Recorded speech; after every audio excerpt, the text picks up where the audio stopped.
Today we celebrate World Earth Day. The earth, which is our power, our planet, and our life.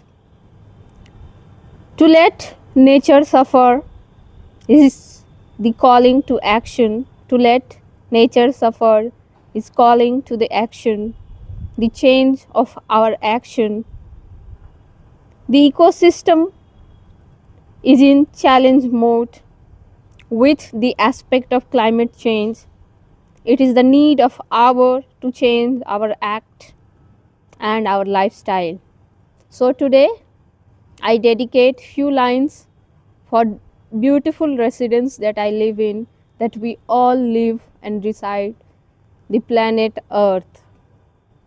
The earth, our life, the earth, our life, the earth that surround all side. When we got half, we were unsatisfied.